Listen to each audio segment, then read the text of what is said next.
Channel Bhatia math academy. हमने class 12 के लिए अकाउंट्स के लिए सीरीज स्टार्ट करी थी। डे 1 टू डे 30 तक आपको तीनों वॉल्यूम के सारे important question with topic chapter wise मिल जाएंगे। डे 1 टू डे 25 हम खत्म कर चुके हैं। वॉल्यूम 1 वॉल्यूम 2 खत्म कर चुके हैं। वॉल्यूम 3 में भी हमने अकाउंटिंग रेशो पूरा खत्म कर लिया।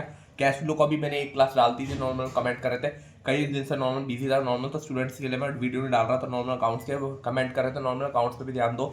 मैथ का पेपर था आज 17 फरवरी को, हो गया नॉर्मल। अब सीधा अकाउंट्स के बचे हैं नॉर्मल 7-8 दिन। ऐसी वीडियोस आएंगी नॉर्मल जिसमें सारे टॉपिक कवर होंगे। सैंपल पेपर के हो गए, एमसीक्यू हो गए, थ्योरी क्वेश्चन। हर दिन 2-2 3-3 वीडियो आएगी अकाउंट्स के रिलेटेड नॉर्मल।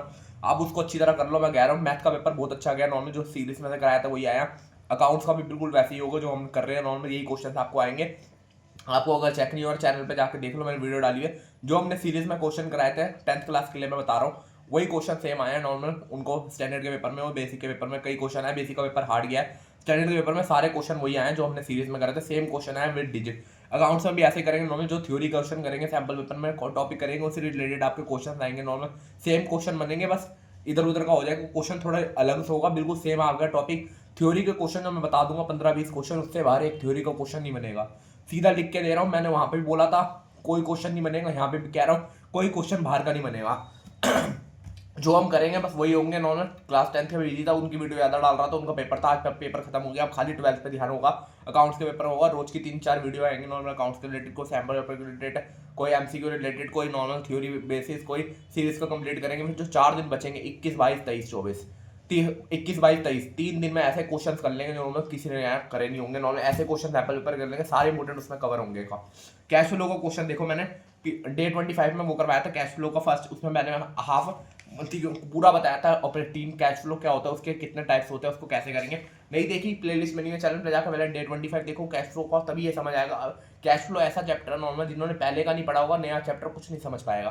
पहले डे 25 का समझो, ऊपर का जो हमने पढ़ाया था उसमें हमने ये सारी चीजें सीखी थी, कैसे ऐड होती है कैसे है। इसी को आगे हम कवर कर रहे हैं, पहले इसको समझ लो फिर आगे ये वाली वीडियो देखना। कैश फ्लो हमने सीखा था before working capital. Before working capital changes हमने निकाल लिया। उसके बाद देखो, उसके बाद क्या करते हैं हम, ऐड करते हैं इंक्रीज इन करंट लाइबिलिटी। अगर कोई वैल्यू इंक्रीज हो रही है करंट लाइबिलिटी की तो वो ऐड होगी। डिक्रीज हो रही है करंट एसेट्स की तो ऐड होगी। लेस क्या होगी नॉर्मल, हमारी वैल्यू इंक्रीज हो रही है किसकी, करंट एसेट्स की, और डिक्रीज हो रही है किसकी, करंट लाइबिलिटी। इसको क्या हम कहते हैं, cash generated from operation. Book में बहुत बड़ा क्वेश्चन था नॉर्मल, बहुत बड़े नॉर्मल फॉर्मूले थे, उसको मैंने छोड़ के सिंपल सा बता दिया। ये हमारे 10-12 लाइनों में ऑपरेटिंग एक्टिविटी पूरी खत्म हो जाएगी। ऑपरेटिंग एक्टिविटी से बाहर कोई नहीं है। ऑपरेटिंग एक्टिविटी बस यही क्वेश्चन है, फॉर्मेट याद हो गया ऑपरेटिंग एक्टिविटी का, क्वेश्चन अपने आप निकलता रहेगा। एक क्वेश्चन मैंने प्रीवियस वीडियो में कराया था, दो क्वेश्चन आज हम करेंगे। कैश फ्लो का ऑपरेटिंग एक्टिविटी पूरा खत्म हो जाएगी। नेक्स्ट वीडियो में हम इन्वेस्टिंग स्टार्ट कर देंगे। 4 दिन मैंने पूरे कैश फ्लो को देने हैं। उसके बाद स्पेशल मैराथन क्लासेस होगी, इसके अंदर सारे डिस्कस होंगे इंपॉर्टेंट टॉपिक। प्रो डाटा के रिलेटेड, एफिशिएंसी ऑफ पार्टनरशिप के नॉर्मल कैश फ्लो के, अकाउंटिंग रेशो का, कंपेरेटिव क्वांटिटी, थ्योरी वाले सारे उसमें डिस्कस होंगे। यहाँ ये निकाल लिया हमने कैश जनरेटेड फ्रॉम ऑपरेशन, ये निकाल लिया हमने। आगे देखो ये निकाल लिया, इसके बाद क्या करते हैं, लेस करते हैं। यहाँ पे लिख लो इनकम टैक्स पे। इनकम टैक्स पे मैंने बताया था कैसे निकालते हैं। जो प्रोविजन होता है, प्रोविजन फॉर टैक्स, उसी को कहते हैं टैक्स पे। Provision for tax previous year, PY लिख रहा हूँ प्रीवियस ईयर का, उसको ऐड कर लेस करते हैं हम नॉर्मल। हमारा ये हो गया हमारा। आगे क्या, इसको कहेंगे हम, इसके बाद क्या निकलता है, cash flow from operating activity. बस operating activity before extraordinary items. ये फॉर्मेट याद हो गया, क्वेश्चन अपने आप निकलते रहेंगे, बस ये मेन फॉर्मेट याद कर दो। इसके अंदर ऐड क्या करेंगे, अगर कोई क्लेम हो रहा है, इंश्योरेंस क्लेम हो गया, कोई भी क्लेम है वो सारा इसके अंदर ऐड करेगा। इंश्योरेंस क्लेम, कोई भी क्लेम वो ऐड कर लो नॉर्मल। फिर क्या निकलेगा हमारा, cash flow from operating activity. ये हो गया नॉर्मल हमारा। बस ऑपरेटिंग एक्टिविटी खत्म। देखो स्टार्टिंग की 4 लाइनें और ये छोटा सा 4, ये 4, बस ये कैश फ्लो खत्म पूरा टॉपिक। कैश फ्लो का मतलब ऑपरेटिंग एक्टिविटी पूरा खत्म। मेन ऑपरेटिंग एक्टिविटी है जिससे क्वेश्चन बनता है। एक फुल फ्लैश क्वेश्चन भी करेंगे एंड में डे 30 में। अभी हम नॉर्मल बेसिक कर रहे हैं नॉर्मल। डे 25 में मैंने यहाँ तक कराया था। अब इसके जो करंट एसेट्स लायबिलिटी के बताएं, इसके क्वेश्चन देखो। क्वेश्चन देखो डे 26 में लिखा हुआ, क्वेश्चन रीड करो फिर करते हैं हम स्टार्ट। डे 26 में फर्स्ट क्वेश्चन क्या, sunrise limited reported net profit after tax. Net profit after tax की मैंने बिफोर नहीं है, बिफोर होता तो डायरेक्ट कर देते। आफ्टर है इसका भी मैंने बताया हुआ था, वर्किंग नोट से निकालेंगे। आगे इन्वेंट्री है, इन्वेंट्री को देख लो, यहाँ पे रफ में लिख लें, जब भी क्वेश्चन है ना उसको पेंसिल से रख लेना। इन्वेंट्री क्या होती है हमारी? Current assets. ट्रेड रिसीवेबल क्या होते हैं हमारे? Current liability. Prepaid expense current assets. Trade payable current liability. Provision for tax तो सीधा माइनस होगा यहाँ पे। ये होगा depreciation charge on plant and machinery, इतना इंश्योरेंस क्लेम। वही एक्स्ट्रा ऑर्डिनरी आइटम्स के बाद होगा gain on sale of investment, ये प्लस होगा, लेस होगा मतलब प्रॉफिट एंड जो है। Calculate cash flow from operating activity करनी है, सिंपल फॉर्मेट बना लेना यहाँ पे, फॉर्मेट बना लेना यहाँ पे। क्वेश्चन स्टार्ट करते हैं। पर्टिकुलर यहाँ पे अमाउंट डाल देना, अमाउंट पूरा पेज ले लेते हैं, ये हो गया। अब देखो सबसे पहले क्या निकालना है हमें? Net profit. Simple net profit हमारा आफ्टर टैक्स है, नॉर्मल हमारा आफ्टर टैक्स हो तो क्या सीधा निकाल लेंगे हम। आफ्टर टैक्स हो कितना? 340, उसको लिख लेंगे यहाँ पे net profit after tax of this. Before में जा ही नहीं सकता, कुछ है ही नहीं यहाँ पे, तो सीधा इसी को मान लेंगे net profit as per their statement of profit and loss. Statement of profit and loss. कितना अमाउंट आएगा यहाँ पे? अमाउंट क्वेश्चन में देखो, क्वेश्चन को स्क्रीनशॉट ले लो, कितना है? 340, उसी को डालता रहूंगा मैं यहाँ पे। 340 आ गया हमारे यहाँ पे। ऐड करेंगे हम यहाँ पे, प्रोविजन फॉर टैक्स था, बस वो फॉर्मेट याद होना चाहिए, फॉर्मेट याद तो क्वेश्चन हो जाएगा। प्रोविजन फॉर टैक्स कितना हमारा? Provision for tax 13,000 previous year का लेते हैं, मैंने पहले बताया था। करंट ईयर का लेते हैं, कितना? 13,000। ये हो गया टोटल, कर दो 350,000, ये हो गया। आगे देखो लेस क्या करेंगे? एक्स्ट्रा ऑर्डिनरी आइटम्स, मतलब इंश्योरेंस क्लेम, दोनों जगह ऐड होगा वो। इसमें लेस होगा, आगे जाके ऐड होगा। लेस करेंगे कितना? इंश्योरेंस क्लेम कितना हमारा पास? 20,000। ये सोल्व कर लो, कितना आएगा? 333, ये आ गया हमारा। ये क्या हुआ? सही हो गया। अब इसके अंदर ऐड क्या करना है हमें? डेप्रिसिएशन, ये तो सिंपल निकल गया। नॉन कैश और non operating item depreciation add करेंगे ऑन प्लांट्स एंड मशीनरी। ठीक है, डेप्रिसिएशन देख लेते हैं कितना है। डेप्रिसिएशन कितना हमारे यहाँ पे? 49,000। वो जो जो यहाँ पे फॉर्मेट में है उसी को बस देख लेना, एक बार क्वेश्चन बता लें। ये मैंने यहाँ लिख दिया गलती से, 49,000 ऐड करेंगे। ठीक है, इसको कर लो, एक एक करके सॉल्व करते रहना, ऐसे एंड में कैलकुलेशन दिक्कत नहीं होती। ये हो गया, लेस कर दो, लेस गेन जो सेल हुई थी। बस फॉर्मेट याद हो, फेयर मोड होता सीधा क्वेश्चन करते रहो, बस वो फॉर्मेट याद होना चाहिए जो मैंने यहाँ पे करवाया था। देखो गेन हो रहा है, लेस करते हैं, डेप्रिसिएशन ऐड करते हैं, गुडविल ऐड करते हैं, बस ये फॉर्मेट याद हो गया, क्वेश्चन अपने आप निकलता रहेगा। गेन और सेल ऑफ, गेन कितना? 8,000 का, इसको करना है, लेस करना है। ये भी हो गया। इन्वेस्टमेंट माइनस करा 382 में से 374,000। ये आ गया ऑपरेटिंग एक्टिविटी, इसको लिख लेना, ऑपरेटिंग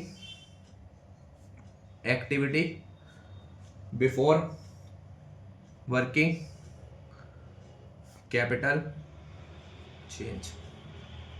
ये हो गया हमारे यहाँ पे 3। अब इसके अंदर ऐड देखो, जो मैंने आज बताया उसको ऐड कराएंगे। ऐड क्या होता है? करंट एसेट की, करंट लायबिलिटी की वैल्यू बढ़े और करंट एसेट्स की वैल्यू घटे, उसको लिख लो पहले। डिक्रीज, मैं यहाँ पे शॉर्ट में लिख रहा हूँ, डिक्रीज लिख रहा हूँ, पूरा समझ जाना। Decrease in current assets and increase in current liability. अब देखो करंट एसेट्स, इन्वेंट्री थी हमारी, इन्वेंट्री की वैल्यू क्या? 72,000 थी पिछले साल को, अब कितनी हो गई? 69। वैल्यू कम हुई है, जब कम होती है तो क्या करते हैं? ऐड करते हैं। इन्वेंट्री ऐड कर दो 3,000 को, और क्या थी? ट्रेड पेबल, देखो ट्रेड पेबल 61,000 था, वैल्यू बढ़ी है, जब बढ़ती है तो यहाँ पे आ जाती है। ट्रेड पेबल कितनी वैल्यू बढ़ी है हमारी? 61 थी, 94 हो गई। ट्रेड पेबल गलती है, ये रहा ट्रेड पेबल, 78 थी 82 हो गई, 4,000 बढ़ी है। इसको कर दो ऐड, नॉर्मल हमारा कितना हो गया? 7,000, इसको ऐड करा 381,000। अब लेस करेंगे क्या?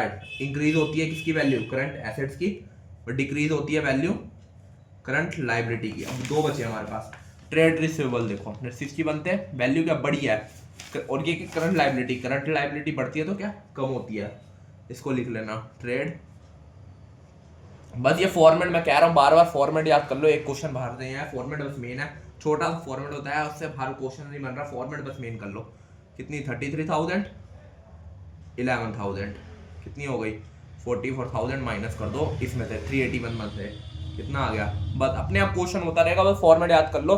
फॉर्मेट जो मेन था वो मैंने बता दिया स्टार्टिंग में, फॉर्मेट हो गया, क्वेश्चन अपने आप निकल जाएगा। 337 ये आ गया हमारा क्या, कैश जनरेटेड फ्रॉम ऑपरेशन, ये आ गया हमारा कैश जनरेटेड फ्रॉम ऑपरेशन। अब लेस क्या करना है, इनकम टैक्स जो पे करा हमने, इनकम टैक्स पे, नोट में इनकम टैक्स पे कितना इनकम टैक्स पे करा हमने यहाँ पे 19,000, फिर जो प्रीवियस ईयर का देते हैं कितना हमारा 19,000 सॉरी 318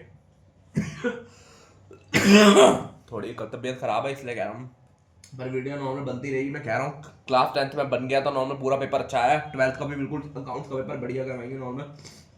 अब ये आ गया हमारा cash flow from operating activity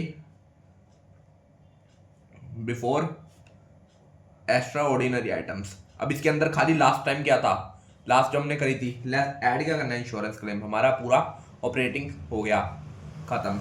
कितना क्लेम हुआ है, 20,000, 318 में 20 जोड़ा आ गया 3,38,000। ये हो गया हमारा cash flow from operating activity, पूरा खत्म। कैश फ्लो का जो ऑपरेटिंग का पार्ट था वो पूरा खत्म। एक मेन क्वेश्चन और बनता है, उसको भी देख लो। एक क्वेश्चन को एक बार स्क्रीनशॉट ले लो, इसको भी ले लो नॉर्मल, पूरा इसका सोल्यूशन एक बार करना अपने, पहले बिना समझ के करना फिर बिना देखे करना नॉर्मल। अगला क्वेश्चन देखो, अगला क्वेश्चन सबसे मेन है। क्वेश्चन आप रीड करो, करते हैं हम स्टार्ट 2 मिनट में। क्वेश्चन देखो, काफी इंपॉर्टेंट क्वेश्चन है। आप देखो, cash flow from operating activity given है, सरप्लस है, नेट प्रॉफिट जो होता है, ओपनिंग क्लोजिंग माइनस ओपनिंग करने के जनरल रिजर्व है, प्रोविजन फॉर डेप्रिसिएशन है, आउटस्टैंडिंग एक्सपेंस है, गुडविल है, ट्रेड रिसीवेबल है। अब देखो, an item of plant costing, इसमें जब भी ऐसा क्वेश्चन आ जाए ना नीचे नॉर्मल एक एडजस्टमेंट हो जाए, एडजस्टमेंट का क्वेश्चन काफी मुश्किल होता है बच्चों के लिए, उस टॉपिक को करेंगे। कैश फ्लो में ऑपरेटिंग एक्टिविटी में एडजस्टमेंट का क्वेश्चन सबसे मुश्किल लगता है स्टूडेंट्स को, वही हम डिस्कस करेंगे। An item of plant costing, plant की कॉस्टिंग कितने, 20,000, बुक वैल्यू इसकी कितनी, 14,000, सोल्ड कितने पे कर दिया, 18,000 पे। जब भी क्वेश्चन में प्रोविजन फॉर डेप्रिसिएशन गिवन हो, एक तो अकाउंट्स का बनेगा, जो एसेट बेचा है उसका अकाउंट बनेगा, फिर कैश फ्लो का होगा नॉर्मल जो करते हैं हम। सबसे पहले देखो नॉर्मल हमारा नेट प्रॉफिट ये हो गया। सबसे पहले देखो प्रोविजन फॉर डेप्रिसिएशन अकाउंट बनाना, क्योंकि प्रोविजन फॉर डेप्रिसिएशन बनेगा उसकी adjustment he plant and machinery में जाएगी। Provision for depreciation on plant account, particular amount, बस ये फॉर्मेट वाइज जैसे मैं कर रहा हूँ, अगर क्वेश्चन आ गया बिल्कुल इसी फॉर्मेट से करना क्वेश्चन पेपर में। ये देखो सबसे पहले क्या आएगा, बाय बैलेंस बीडी भेजो यहाँ पे, to balance CD. Balance BD देखो 30,000, provision for depreciation current year opening balance यहाँ आता है, क्लोजिंग बैलेंस वहाँ आता है। सबसे पहले ये भेजना जब भी प्रोविजन फॉर डेप्रिसिएशन और जो अकाउंट एसेट बेचना है उसको। ये हो गया हमारा। अगला देखो हमारा प्लांट का अकाउंट नॉर्मल 20,000 का था नॉर्मल, 14,000 की उसकी वो 20,000 की थी, बुक वैल्यू कितनी 14 की, कितने का कम हुआ 6,000, प्लांट की वैल्यू कितनी कम हो गई 6,000 यहाँ पे आ गया हमारा। अब यहाँ पे बाय डेप्रिसिएशन निकाल लेंगे, जैसे करवा रहा हूँ ऐसे ही कर लेना नॉर्मल, पूरा क्वेश्चन सेम बन जाएगा वैसे ही। बैलेंस कर लो इसको 41,000 बैलेंस आएगा, 41 में से 30,000 गए, कितना आएगा 11,000। ये किस में जाएगा हमारा, प्लांट अकाउंट में, प्लांट अकाउंट में बना लो, प्लांट अकाउंट बना, वही सेम फॉर्मेट, यहाँ पे जगह नहीं बची, अगले पेज में बना लेते हैं। प्लांट अकाउंट बनाते हैं हमारा, प्लांट अकाउंट में फिर same format, particular amount,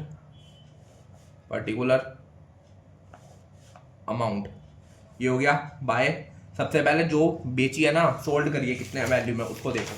plant sold कितने में करा है हमने यहाँ पे 18,000 में, तो सीधा 18,000 आएगा यहाँ पे, बाय बैंक 18,000। अब यहाँ पे वो डाल दो पहले, बैलेंस बीडी, सीधा क्लोजिंग कैपिटल आएगा, ओपनिंग बैलेंस तो है नहीं प्लांट का, कितना क्लोजिंग है 20,000 पे, 20,000 रुपये हो गया। अब यहाँ पे बाय प्रोविजन फॉर डेप्रिसिएशन हमने वो पीछे अकाउंट में निकाला है, प्रोविजन फॉर डेप्रिसिएशन जो हमने यहाँ निकाला है, ये किस में गया, प्लांट अकाउंट में। कितना आया था हमारा, वो ये कह रहा हूँ, ये प्लांट कितने का वो हुआ है 6,000, ये गलती से बोल दिया, ये जाएगा सीधा हमारा प्लांट में कितना 6,000 रुपये, जो में निकाली हमने 20,000 वैल्यू थी कॉस्टिंग और 14,000 की उसकी बुक वैल्यू हो गई। इसको टोटल कर लो बस 24,000। अब यहाँ पे बैलेंस निकाल लो, जो गेन हुआ हमें बेच के, कितने का गेन ऑन सेल 4,000 का, बस ये निकाल लो स्टेटमेंट। ये सीधा किस में होगा, लेस होगा ऑपरेटिंग नॉन ऑपरेटिंग आइटम्स में। ये हो गया हमारा 4,000। अब देखो हमारा net profit before tax normal हमारा सिंपल जनरल रिजर्व जब भी गिवन हो, मैंने फॉर्मेट में बताया था स्टार्टिंग में, फॉर्मेट जिन्होंने देखा होगा उसी अंदर फॉर्मेट के अंदर मैंने नेट प्रॉफिट बिफोर है टैक्स कैसे निकलवाया उसको समझ लो पहले। कोई भी रिजर्व गिवन हो उसको भी ऐड करते हैं, तो पहले वो देख लो नेट प्रॉफिट बिफोर टैक्स कितना है, क्लोजिंग माइनस ओपनिंग 35,000 रुपये से 30,000, यहाँ पे 30,000 होगा, 30,000 माइनस कितना आया 5,000, क्लोजिंग माइनस ओपनिंग करा, ऐड करा हमने ट्रांसफर टू जनरल रिजर्व कितना 5,000, कितना आ गया 10,000। ये क्या होगा स्टेटमेंट, वही normal net profit before tax. सब निकाल लिया, छोटी सी एडजस्टमेंट है, इसको भी कर देता सॉल्व, हो गया हमारा। यहाँ पे कर देता हूँ, फॉर्मेट बना लो आपका, cash flow from operating activity निकालनी है, cash flow from operating activities, ये निकाल लिया हमने cash flow from operating activity. Format बना लो particular amount net profit before tax, सबसे पहले तो इसको ही लिखना होता है जो हमने वर्किंग नोट से निकाल लिया। यहाँ पे कितना 10,000 रुपये, वो डाल दो यहाँ पे 10,000, ये कर दिया। अब ऐड करेंगे हम, सबसे पहले फॉर्मेट याद होगा non cash expenses, non cash expenses देख लो कौन कौन से है क्वेश्चन में। नॉन कैश एक्सपेंसेस एक डेप्रिसिएशन निकला था हमारा यहाँ पे 11,000 रुपये आएगा, एक गुडविल थी यहाँ पे हमारी, गुडविल 10,000 में से ये गए 10,000 बची, दो चीज़ें आएंगी ऐड, एक डेप्रिसिएशन 11,000 जो वर्क उसमें से निकाला हमने नॉर्मल प्रोविजन फॉर डेप्रिस, और एक गुडविल, गुडविल कितनी है 10,000, ये हो गया हमारा। इसको ऐड कर दो कितना आएगा हमारा 21,000, इसको सॉल्व करा कितना आएगा 31,000, 21 प्लस ये हो गया। अब इसमें से लेस करेंगे हम non operating activities, non operating activity एक ही है जो गेन करा था हमने, profit on sale of plant, कितना हुआ था प्रॉफिट हमारा 4,000 रुपये, इसको लेस कर दो कितना आएगा 27,000। ये आ गया हमारा operating activity, operating profit before working capital, ये हो गया हमारा। अब इसके अंदर ऐड जो मैंने अभी एडजस्टमेंट का क्वेश्चन अभी पीछे कराया उसको भी करा दिया, बस ये वाला एडजस्टमेंट वाला टॉपिक कराना है, काफी स्टूडेंट्स को मुश्किल लगता है, मैंने बता दिया। जब प्रोविजन फॉर डेप्रिसिएशन उसका भी अकाउंट बनेगा और कोई प्लांट बेच रहे हैं, एक प्लांट भी हो तो दो भी हो सकते हैं, ऐड करेंगे क्या हमारे पास क्या चीज थी, इसको भेज दिया जनरल रिजर्व भेज दिया, प्रोविजन फॉर ये हो गया, आउटस्टैंडिंग गुडविल, ट्रेड रिसीवेबल, ये क्या होता है हमारे करंट एसेट्स होती है, 35 से 40 पे जा रही है, वैल्यू क्या हो रही है इंक्रीज हो रही है, वैल्यू जब इंक्रीज होती है तो क्या होता है वैल्यू डिक्रीज हो रही है, ये ओपनिंग वैल्यू क्लोजिंग है, अच्छा वैल्यू कम हो गई है 40 से 35 कम हुई है, कम होती है तो ऐड होती है, डिक्रीज इन करंट एसेट्स की वैल्यू कम हो रही है, कितनी कौन है ट्रेड रिसीवेबल 5,000 रुपये, कितना हो गया 27 और 5 32,000 रुपये, ये हो गया हमारा। आ गया इसके अंदर लेस करेंगे हमारी करंट लाइबिलिटी, एक लाइबिलिटी भी थी हमारी क्वेश्चन में, आउटस्टैंडिंग एक्सपेंस 5,000 से 3,000, ये कम हो रही है, वैल्यू कम होती है तो लेस करते हैं, कितनी 2,000 रुपये, कितना आ गया 30,000। आगे तो कोई एडजस्टमेंट है नहीं, इंश्योरेंस क्लेम नहीं है, कुछ नहीं है, एक्स्ट्रा ऑर्डिनरी आइटम, तो सीधा यही हो जाएगा cash flow from operating activity, सीधा क्वेश्चन हो गया हमारा सॉल्व, पूरा कैश फ्लो का हमने पूरा एक फुल फ्लैश क्वेश्चन कर लिया, बस कैश फ्लो के 2 दिन लगाने थे मैंने, ऑपरेटिंग एक्टिविटी में लगा दिए। 26वां डे हो गया हमारा, 26 डे, 27 में इन्वेस्टमेंट करेंगे, 28 में वो करेंगे, 29 30 अभी हमारे पास 3-4 दिन है, सारे टॉपिक कवर कर लेंगे, नॉर्मल जितने होंगे सारे टॉपिक कवर हो जाएंगे, कैश फ्लो पूरा अच्छी तरह हो जाएगा फॉर्मेट वाइज। बस फॉर्मेट उसका याद कर लेना, जो क्वेश्चन एंड में डालूंगा उसको अच्छी तरह कर लेना, बस बेसिक है। उसके बाद हम सैम्पल पेपर करेंगे, उसको करते रहना। 10th का पेपर फोड़ा है, 12th का भी पेपर फोड़ेंगे, 12th का अकाउंट्स का पेपर। वीडियो अच्छी लगी सीरीज पसंद आ रही है, चैनल को सब्सक्राइब कर ले। Thank you.